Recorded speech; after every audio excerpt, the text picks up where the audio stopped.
Hello Capricorn, Sun, Moon, Rising, and Venus signs. Kamusta kayo? Sana po'y nasa mabuti kayong kalagayan. Welcome back po sa Star Tarot at kung bago kayo rito, welcome din po kayo. Please subscribe, like, share my videos, and leave me a comment kung nakaresonate po kayo. Thank you.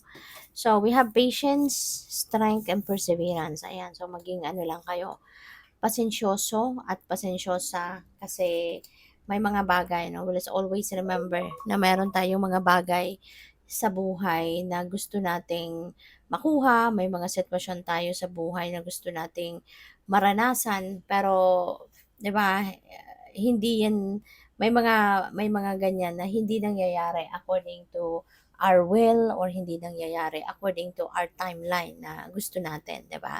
Kaya we really need to practice patience. Always remember na may mga bagay na beyond our control.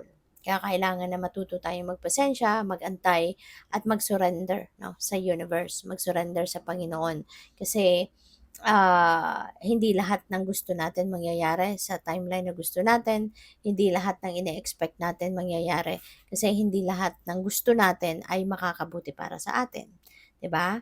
Kaya kailangan nating ialay ng lahat ng 'yan, ano? Ialay natin ang lahat-lahat sa divine universe.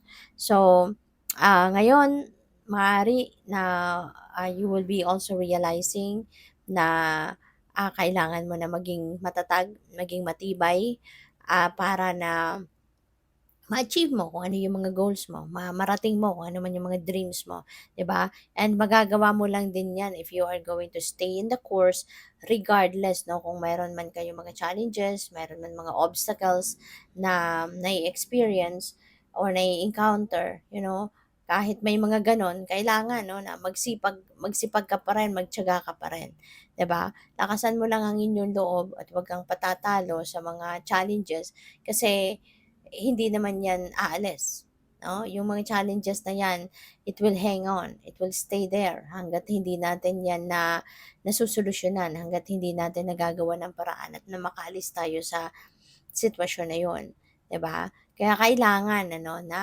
magpakatatag ka, okey? Tibayan mo ang inyong loob, tatagan mo ang inyong loob kasi unang-una, hindi ilalagay ng divine universe ang isang problema or ang isang challenge, or ang isang obstacle sa path mo kung hindi mo 'yan kaya i-manage, kung hindi mo 'yan kaya na ma-surpass or hindi mo kaya na ma-survive, okey? Kaya nandiya-diyan 'yan ang binigay sa'yo kasi alam ng universe na kaya mo, 'no? Alam ng universe na mama-manage mo ng tama at mayro'n kang matututunan from that.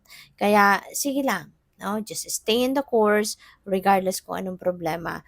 Ang isipin mo yung solusyon na puwede mong magawa, 'di ba, sa problemang 'yan para matutunan mo na yung lesson na dapat mong matutunan from that at makausad ka na and you are going to be heading towards kung ano man ang path na tinatahak mo, okey? At kung ano man ang resulta ng journey na ito.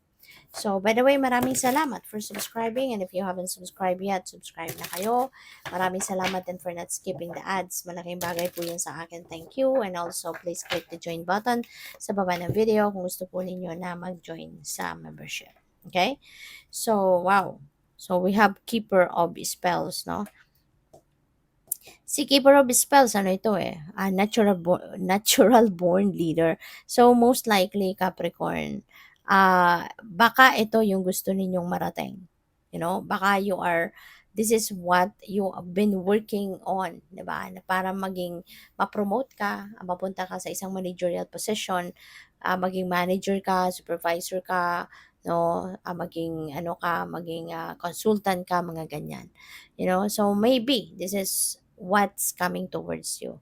Maaring ito yung pinagsisikapan mo and hindi magtatagal, no? Maaring mapunta sa iyo ito kasi maaring mapapansin din ng employer mo, ng manager mo, 'di ba? Yung potential mo of becoming a leader, of becoming a very good leader, no? Kaya po pwedeng mapopromote talaga kayo.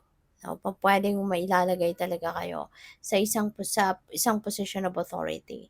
At dahil mare-recognize ng mga higher ups mo yung inyong potential. no? So, good luck sa'yo and congrats. So, ang iba sa inyo dito, Capricorn, maybe you are seeking for peace. Baka gusto mo na magkaroon or ma-experience mo yung tranquility, yung serenity. Maaari na meron kasing mga challenge, no? May challenges. Maaaring merong mga problema na pinagdadaanan ng iba sa inyo. Kaya parang gusto mo muna na magpahinga from that. Gusto mo muna na kalmahin, no, yung inyong sarili. Ma-experience mo yung serenity. Maaaring yan ang gusto mo muna na ma-experience, no? And you have that opportunity, no?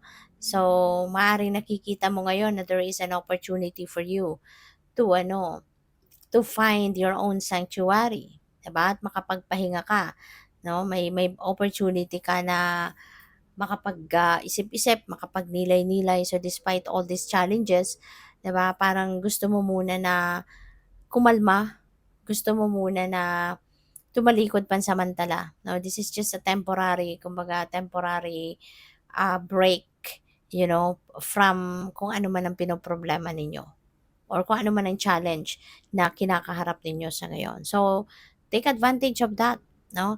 Kasi kung kayo ay makakapagpahinga, kung kayo ay makaka-renew ng inyong sarili, kumbaga magkakaroon kayo ng reset, no, sa sarili ninyo, mas magiging productive ka, mas magiging malinaw yung isip mo, mas magkakaroon ka ng clarity, mawawala yung mga yung mga mind chatter mo, 'di ba? At mas makakapag-focus ka, lalong-lalo na kung mayroong mga diskarte, importanteng diskarte na kailangan kang gawin.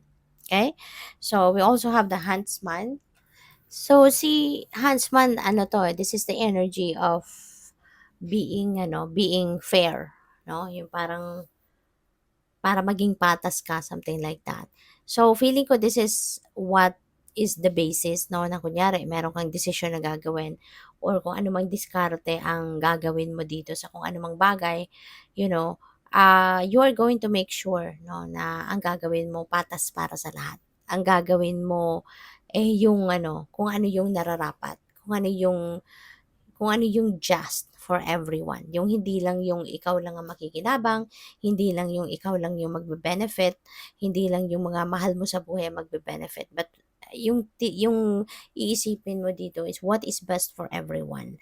What is just for everyone, no? Yung pagiging fair pa rin, no? Yung talagang iisipin mo dito. Kasi nga hindi ka makasarili, 'di ba?